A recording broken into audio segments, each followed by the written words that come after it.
Okey, Assalamualaikum warahmatullahi wabarakatuh. Sihat semua? Sihat Salam cikgu. Waalaikumsalam Sihat. warahmatullahi wabarakatuh. Okey, pertama sekali saya nak ambil kedatangan lah. Rashidah Ngah ada? Ada cikgu. Muhammad Iskandar ada? Ada cikgu. Nur Aniza? Ada cikgu. Amira Zafirah? Saya cikgu. Okey, Alhamdulillah semua dah ada. Jadi semua sihat-sihat belaka. Okay. Alhamdulillah. Sihat cikgu. Okey, pada petang ni kita akan belajar bab sains dan alkali. Okey, kita akan pergi kepada slide seterusnya. Okey, di akhir pengajaran ataupun pembelajaran, cikgu nak awak semua dapat memberi maksud secara operasi tentang asid dan alkali. Dan yang kedua, cikgu nak kamu boleh menerangkan contoh bahan berasid dan contoh bahan beralkali. Okey, Iskandar, cikgu nak tanya, apa yang kamu faham berkenaan dengan asid ni?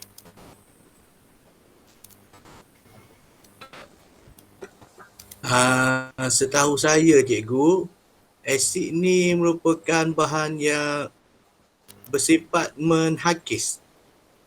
Okey, betul. Sifat dia menghakis. Kalau asid cair dia menghakis tak? Cikgu, Kalau asid cair, rasanya ya cikgu.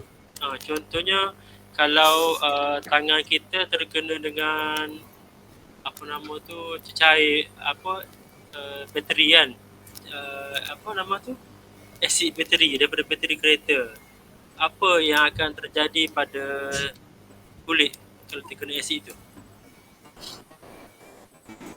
Saya Melecur. pernah kena cikgu. Betul. Melecur. Luka. Bukan. Kulit kita akan menipis. Sebab dia asid tu asid cair. Jadi asid cair ni dia bukan menghakis, dia sekadar kita rasa gatal-gatal. Kalau macam asid yang pekat barulah dia sifat dia menghakis. Kalau kena tangan kita akan terasa panas. Boleh faham Boleh. Boleh cikgu.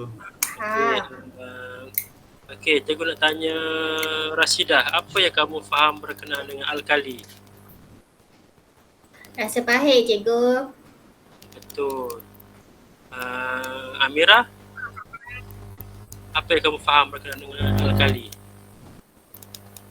Alkali ni dia bersifat licin. Okey, betul.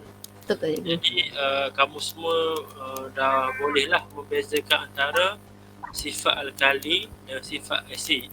Jadi pada pembelajaran ni, kalau kita nak tahu asid ni, dia berasal daripada perkataan Latin iaitu acidus yang bermaksud masam. Kalau kita belajar kimia, sebab apa masam? Dia ada OH, dia punya struktur kimia dia OH. Jadi benda ni lah yang menyebabkan masam. Jadi untuk alkali ni pula, dia berasal daripada perkataan Arab iaitu alkali yang bermaksud tumbuh-tumbuhan. Contohnya kalau kita fahamlah, alkali contohnya abu. Bila kita bakar kayu ke, kita bakar kayu lah, dia akan menghasilkan abu. Abu ni kalau kita campur dengan air, dia akan menunjukkan sifat alkali.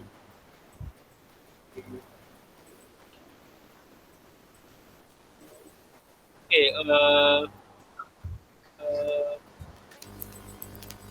cikgu nak tanya apa ni, Aniza. Okey, Aniza, kalau dekat rumah kamu, apa benda ataupun bahan asid yang kamu boleh bagi tahu cikgu? cuka, limau. Okey. Okey, betul. Buah-buahan yang masam. Okey, betul. Benda-benda tu merupakan bahan yang ada di sekeliling kita yang biasa kita guna dalam itulah. Okey, pada kali ini cikgu nak tunjuk video yang menunjukkan sifat-sifat asid. Sama-sama kita dengar. Lepas tu cikgu nak kamu perhati betul-betul sebab di akhir video nanti cikgu nak tanya apa yang kamu faham berkenaan dengan video ni.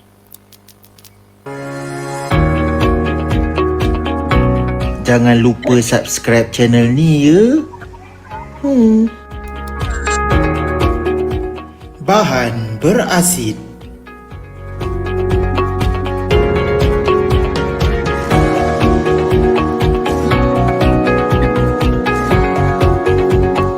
Dalam video ini, anda akan belajar tentang ciri-ciri bahan berasid dari aspek perubahan warna kertas litmus dan deria rasa dan sentuhan. Terdapat pelbagai contoh bahan berasid di sekeliling kita. Contoh bahan berasid ialah cuka, jus lemon,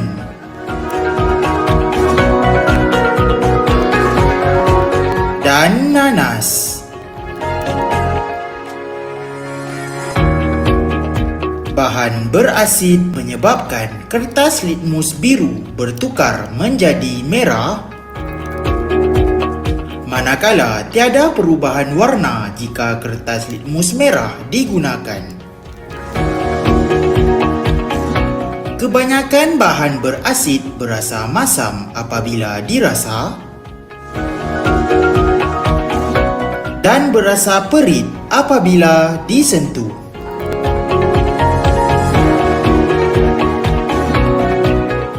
Jika anda sukakan video ini, jangan lupa tekan like ya.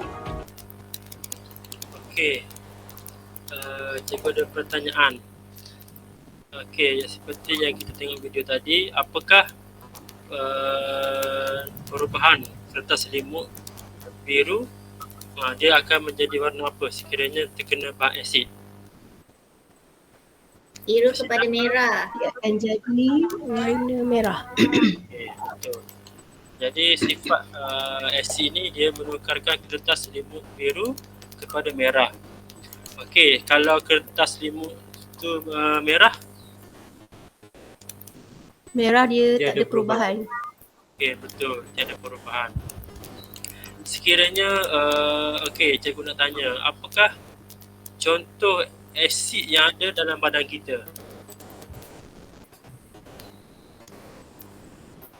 Uric, Contoh asid yang ada dalam perut kita lah. enzim, Enzim. Lagi? Cecair yang ada dalam pankreas, betul ke? Okey, sebenarnya dalam tubuh kita pun ada asid iaitu asid hidroklorik. Yang mana kalau kita makan makanan tu, first sekali makanan tu akan dihadam ataupun dihancurkan menggunakan asid hidroklorik. Okey, seterusnya kita tengok video yang seterusnya lah.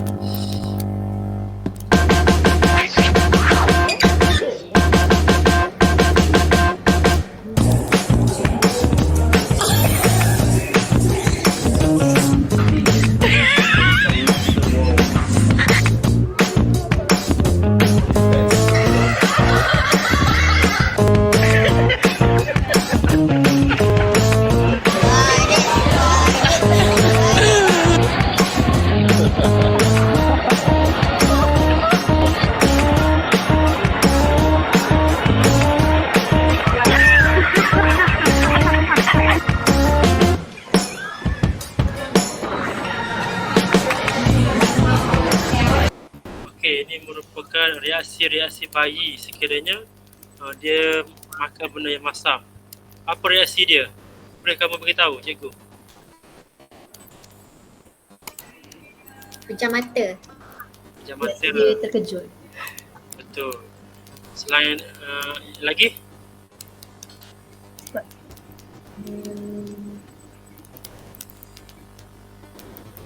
Mata dia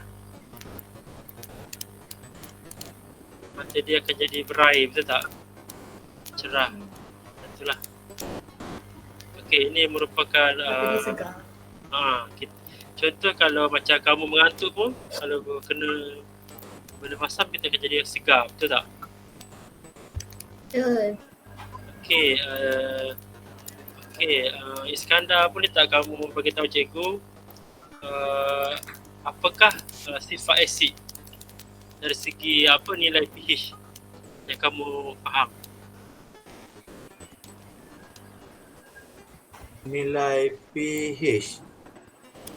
Ya. Nilai pH bagi asid adalah daripada 1 hingga 6, yang mana 1 adalah merupakan asid yang paling tinggi. Betul ke cikgu? Okey, betul. Sepatutnya jawab macam ni. Sepatutnya sifat asid ni dia semakin menurun daripada 6 ke 1. Maksudnya sifat itu semakin kuat bila mana nombor semakin kecil. Okey, Rashidah, apa yang kamu faham berkenaan rasa asid ni? Rasa masam. Okey, betul. Amira, sifat dia adalah Sifat dia menghakis. menghakis. Dia akan menipiskan kulit kita. Okey, betul. Sekiranya kalau kita terkena dengan kerak asid ni, kulit kita akan jadi nipis, betul tak? Lepas Betul. tu, apakah yang terjadi kepada kertas limus biru sekiranya terkena asid? Akan bertukar kepada merah. Okey, betul. Apakah tindak balas ataupun kesan asid ini terhadap logam? Logam berkarat. Logam tu akan logam tu akan jadi nipis. Dan dia akan menghasilkan hidrogen dan garam. Okey, ini merupakan 5 faktor yang kita kena ingat lah. Bila kita sebut dengan asid ni, dia akan menunjukkan 5 sifat-sifat. Okey, ini adalah skala yang mana diguna pakai di seluruh dunia.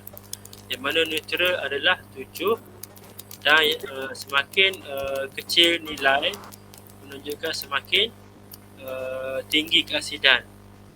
Manakala alkali pula semakin tinggi nilai dia, maka semakin tinggi kealkalian dia. Okey, dan kita tahu tadilah asid ni asid dia masam. Contoh lemon ataupun limau nipis. Okey, siapa minat makanan Thailand?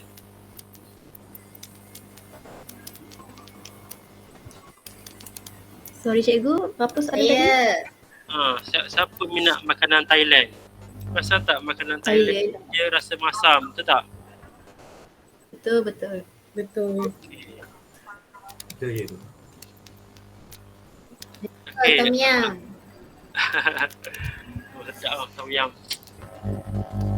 Okey, asid ni asid pekat. Sekiranya kalau kita mengendalikan asid pekat ni, apa yang perlu kita pakai ataupun langkah-langkah berjaga-jaga? Boleh tak kamu jawab? Pakai sarung tangan. Okey, betul. Okey, sekiranya kita mengendalikan bahaya asid ini, kita kena pakai sarung tangan. Kita kena pakai penutup muka. Goggle. Muka. Jadi bila kita nampak saja simbol ni, kita harus berwaspada dan berhati-hati. Okey, ini adalah sifat dia yang mana kertas limus biru akan menjadi merah. Okey, sekiranya kertas itu dah merah, dia bila terkena asid dia tidak akan berubah. Ini merupakan indikator yang mudahlah untuk kita untuk kita periksa. Lepas tu sekiranya asid ini terkena dengan logam, maka dia akan hasilkan hidrogen dan garam. Okey, contohnya kan macam kita nak cat kereta. Perasan tak dia akan letak satu chemical menyebabkan cat itu mudah tanggal. Itu merupakan aplikasi lah yang mana digunakan supaya supaya memudahkan kerja-kerja ni lah, bukan cat. Ini contoh-contoh zinc bila dicampur dengan asid pekat, asid hidroklorik akan menghasilkan garam, iaitu zinc klorida dan hidrogen. Ini contoh-contoh logam yang mana bertindak balas dengan asid.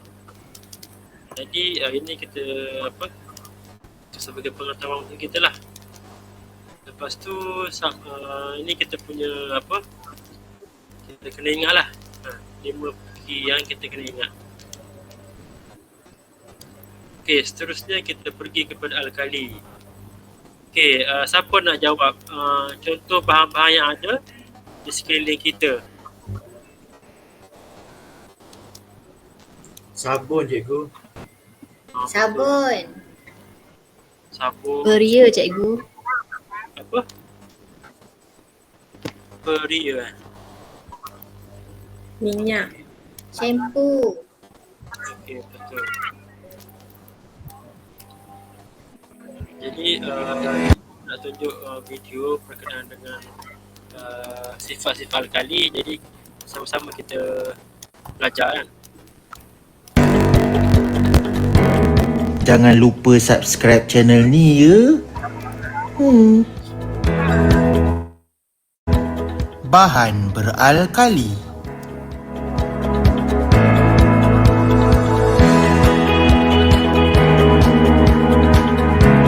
Dalam video ini, anda akan belajar tentang ciri-ciri bahan beralkali dari aspek perubahan warna kertas litmus dan daya rasa dan sentuhan.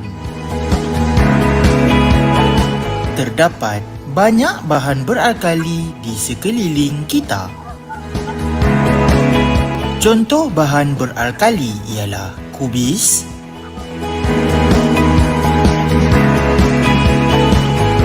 soda bikarbonat,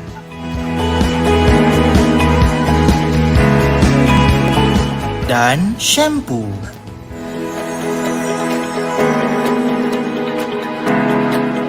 Bahan beralkali tidak menukarkan warna kertas litmus biru,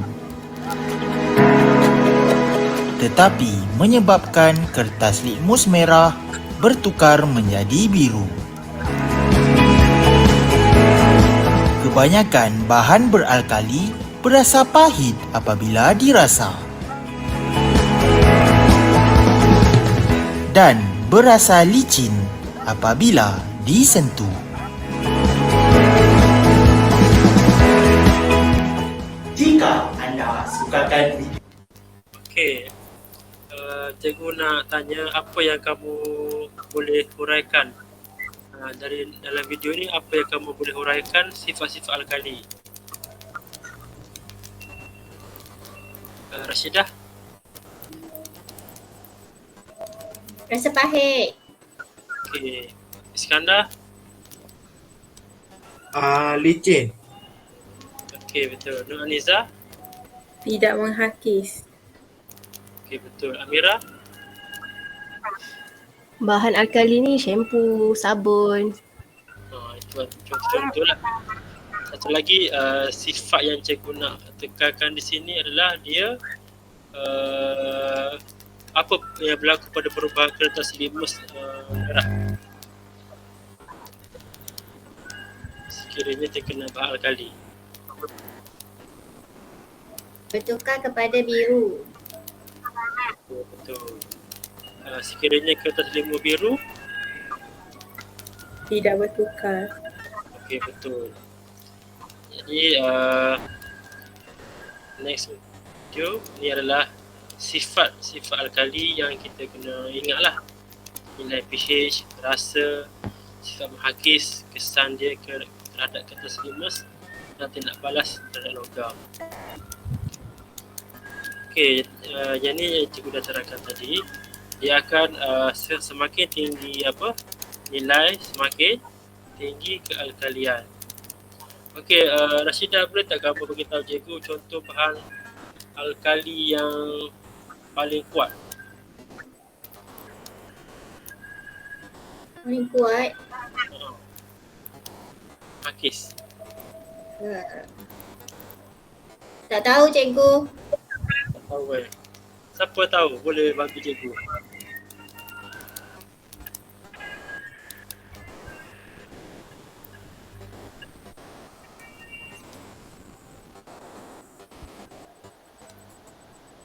Tak tahu cikgu nak bagi Tak tahu. tahu cikgu. Apa kita Sodium chloride. Betul ke? Okey, sodium chloride. Okey, ini adalah buah apa ni? Peria. Peri. Betul peri. Ni peri katak. Peri katak. Kalau kita makan ni apa yang kita boleh rasa? Rasa pahit. Betul. Peria rasa pahit ni contoh kalau orang tu ada kencing manis, memang dia akan makan peria ni lah untuk rawatan kencing manis. Okey, yang ni ini contoh bahan alkali yang mempunyai keasidan yang tinggi menghakis. Kalau kita katakan asid pekat lah, alkali yang pekat, sodium hydroxide pellet. Contohnya kalau terkena tangan, dia akan bocor tangan kita kan, akan jadi luka. Kalau kena logam, akan terjadi hakis. Jadi kita kena, bila nampak simbol ni, apa yang perlu kita buat?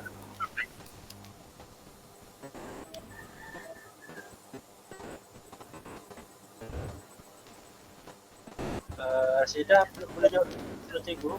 Jangan guna, bahaya. Betul. Iskandar? Ya cikgu. Apa yang bila nampak simbol ni, apa yang kita perlu buat kalau kita nak menggunakan bahan kimia ni? Kita perlu gunakan sarung tangan cikgu. Betul. Kita perlu memakai, kita katakan PPE, Personal Protective Equipment.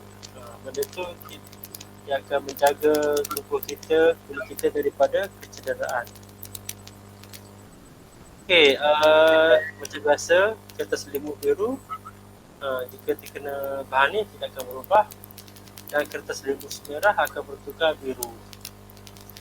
Okey, ini eksperimen yang mana serbuk logam campur dengan larutan merkuri hidroksida cair, dia akan menghasilkan samalah hidrogen dan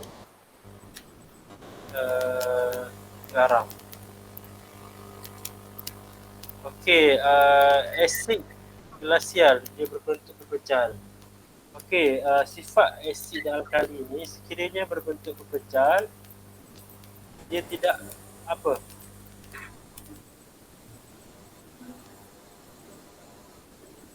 dia tidak menunjukkan sifat-sifatnya, betul tak? Betul. Sekiranya asid ni dicampur dengan air, barulah dia menunjukkan sifat-sifat keasidannya. Okey, siapa nak jawab soalan ni? Sama juga natural hydroxida berbentuk pepejal. Kalau kita letak kertas limus biru, ada tak perubahan yang akan berlaku? Tak ada. Natural hydroxida ni kalau kita campur yang berbentuk pepejal, sekiranya kita letak kertas limus biru, apakah apa yang berlaku? Tiada perubahan. Okey, betul. Perubahan, tak ada perubahan warna. Okey, sebab apa? Sebab sekiranya tidak ada air, maka dia tidak boleh Tidak boleh bertindak Tunjukkan malas. sifat. Betul. uh, Tunjukkan sifat alkali dia. okey. Okey, jadi di akhir pembelajaran kita ni, cikgu nak kamu beritahu cikgu ataupun membuat pengelasan yang manakah ataupun apa bahan-bahan yang mengandung asid. Boleh jawab ramai-ramai.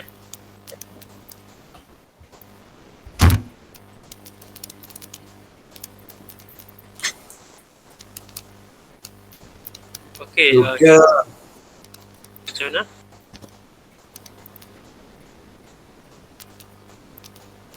Ini adalah contoh-contoh bahan yang berasid lah. Ini apa ni? Limau, nanas. Ini apa ni? Cuka, Cuka, limau, Oren, tangkis. Yang ni? asam jawa. Asam Jawa. Okey. Yang ni mangga. Ini merupakan contoh bahan-bahan yang berasid seperti apa ni? Alkali cikgu. Apa dia? bahan beralkali tu. Bahan beralkali. Sawi. Sawi. Sawi. Sayur berdaun. Yang ni? Sirih kot cikgu. Sirih. Sirih. Kapu, Kapur kan? Kapur. Ada kapur kat atas. Terung. Terus.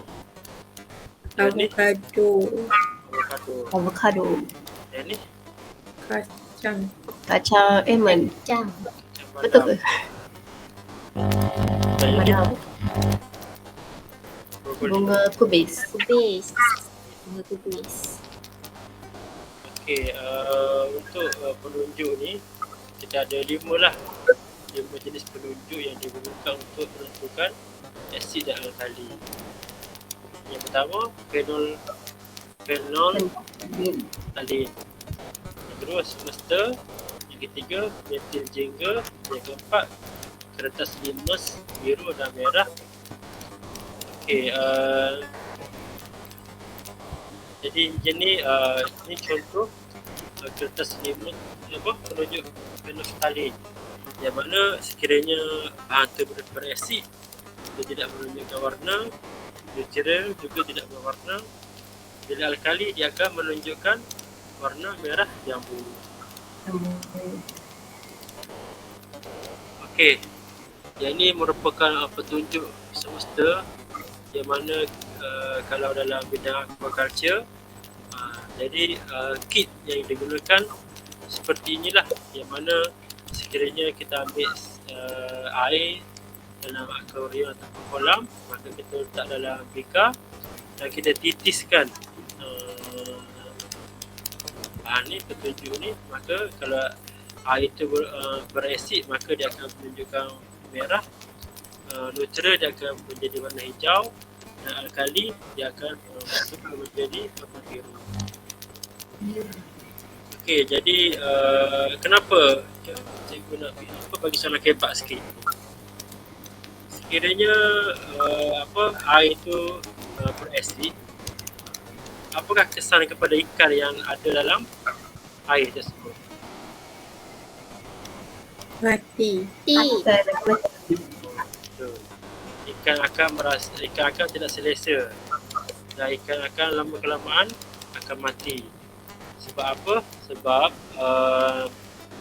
Sebab berlaku ketidakstabilan dia punya kandungan pH dalam darah ikan. Jadi yang ketiga, penunjuk metil jengga. Sekiranya bahan itu berasid, dia akan menunjukkan warna merah. Dan ketujuh, pH ini adalah 2. Neutral akan menunjukkan warna kuning, dan alkali dia akan menunjukkan warna kuning. Okey, untuk kertas limus biru, ini yang kita kena hafal lah. Sekiranya bahan tu berasid, dia akan menunjukkan warna merah. Neutral, dia akan menunjukkan warna biru. Dan alkali, dia akan menunjukkan warna biru. Okey, dan yang terakhir, kertas merah. Sekiranya bahan tu berasid, dia akan tidak menunjukkan berubah warna. Neutral, dia akan menjadi warna merah. Dan sekiranya bahan itu alkali, kertas limus ini akan menjadi warna biru.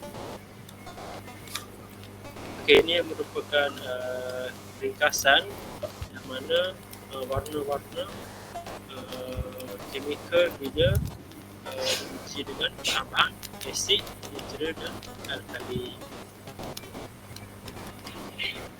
Okey, aplikasi asid dan alkali dalam kehidupan kita. Okey, cuka yang berasid dalam masakan. Okey, cuka digunakan dalam masakan dan deterjen digunakan untuk membasuh pakaian. Okey, nak tanya deterjen bagi contoh nama deterjen yang digunakan kamu.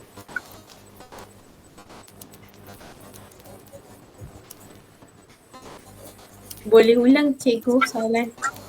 Boleh tak kamu beri contoh deterjen yang digunakan di rumah kamu untuk basuh pakaian? Jenis liquid, top. Jadi top, Daya. daya. Lagi? Breeze. Breeze. Okey, seterusnya bahan-bahan asid dan alkali ni juga digunakan dalam sektor pertanian. Contohnya baja. Okey, sekiranya tanah pertanian kelapa sawit, bila kita cek pH 2, apa yang kita perlu gunakan untuk menetralkan balik tanah tersebut? Kita letak apa? Baja tu berakali ke cikgu? Tak, contohnya kalau tanah tu berasid, biasa petani dia akan letak chemical iaitu kapur. Okey. Kapur, kalsium karbonat untuk menetralkan balik tanah pertanian. Okey, contoh sektor perubatan iaitu kandungan ubat yang juga terdiri daripada asid dan alkali. Okey, contohnya kalau macam kita ada gastrik dan sakit perut, maka doktor akan bagi kita ubat yang bersifat alkali untuk menetralkan asid dalam perut. Betul tak? Betul. Okey, ini kita punya soalan untuk kamu jawab lah. Okey, Cikgu Anida yang jawab. Ramalkan susunan bahan-bahan berikut mengikut urutan menurut nilai pH. Mula-mula air mineral. Lepas tu jus peria, jus orange, asid hidroklorik.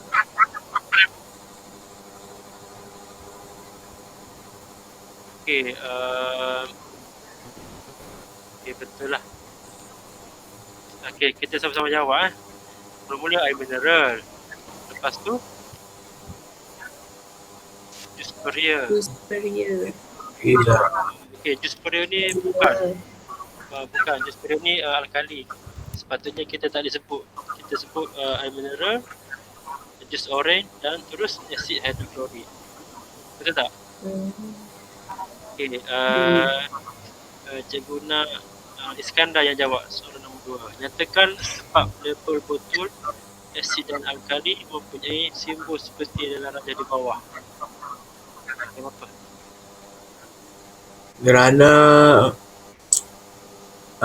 asid dan alkali mempunyai sifat boleh menghakis. Okey, betul. Yang mana label ini digunakan sebagai bentuk amaran untuk menggunakannya, cikgu. Okey, tepat sekali. Tujuan label ni ditampal supaya kita mengambil langkah berjaga-jaga sekiranya kita hendak menggunakan chemical ini, kita kena memakai peralatan yang khusus. Okey, Aniza, nombor 3, boleh jawab tak? Warna cecair X berubah daripada warna hijau kepada warna merah apabila dititiskan dengan penunjuk semesta.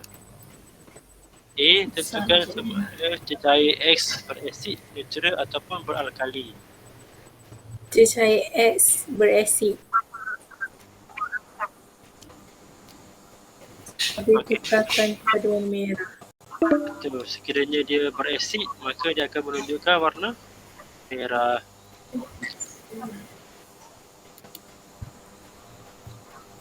Okey, ramalkan warna cecair X jika beberapa titis meltil jingga dicampurkan ke dalamnya.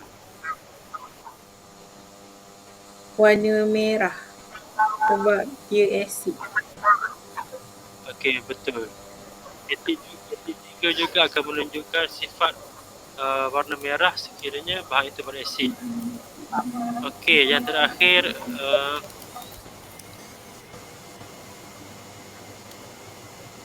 Mira, saya gunakan menjawab soalan yang terakhir. Susun bahan-bahan berikut dalam urutan menarik berdasarkan kekuatan keasidannya. Okey, nombor 1 susu segar, nombor 2 jus nanas, nombor 3 cuka. Okey. Sepatutnya susu segar tu tak disebut lah. Susu segar tu alkali. Jus nanas, betul, pH 2 juga. Okey, sekian saja pengajaran kita pada kali ini. Saya harap kamu semua boleh menguraikanlah sifat-sifat alkali dan sifat-sifat alkali mengikut 5 jenis kriteria yang diuji untuk menunjukkan sifat. Lepas tu yang kedua, cikgu nak kamu boleh menguraikan contoh-contoh bahan asid dan alkali yang berada di sekeliling kita. Okey, sekian saja untuk pengajaran dan pembelajaran pada kali ini. Saya ucapkan ribuan terima kasih kepada semua murid-murid kerana sudi untuk dengar pelajaran cikgu. Okay, sekian, terima kasih. Terima kasih cikgu. Terima kasih cikgu. Terima kasih, cikgu.